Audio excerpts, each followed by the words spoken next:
ఒక్కసారి కాదు, ఇలా చాలా సార్లు జరిగింది. ఇలా డబ్బు విషయంలో నిర్లక్ష్యంగా ఉండొద్దు బావా అని చెప్పేసి నెత్తి నోరు బాదుకొని ఎన్నిసార్లు చెప్పినా గానీ మా బావ అయితే వినరు. అది సైబర్ క్రైమ్ ఏమో 1930కి ఒకసారి కాల్ చేసి కనుక్కోండి అని మా బావతో చెప్పగానే ఇంకా మా బావకైతే కాళ్ళు చేతులు ఆడలేదంట.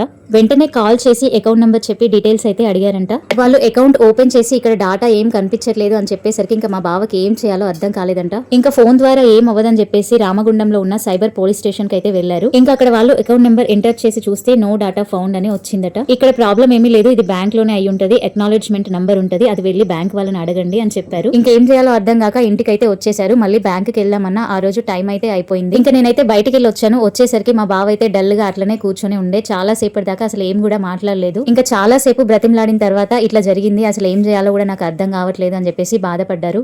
ఇక ఈ పని మీదనే మా బావ అయితే స్కూల్ కి లీవ్ పెట్టి వచ్చారు. మళ్ళీ తెల్లవారితే స్కూల్ కి వెళ్ళిపోవాలి. ఇక ఈ పని ఎటు తేలకుండానే మళ్ళీ మార్నింగ్ మా బావ అయితే ఊరెళ్ళిపోయారు. ఇంకా వెళ్ళిన తర్వాత మళ్ళీ బ్యాంక్ వాళ్ళకి కాల్ చేసి అసలు ప్రాబ్లం ఎక్కడుందో మీరే చెప్పాలి, లేదంటే నేను ఆర్బీఐకి కంప్లైంట్ చేస్తా అన్నారంట. ఇదంతా కూడా మా బావ ఒక మంచి పని చేద్దామన్న ఉద్దేశంతో చేసిన దానికే జరిగిందండి. అసలు ఏం జరిగింది అనేది నెక్స్ట్ వీడియోలో మీతో షేర్ చేస్తాను.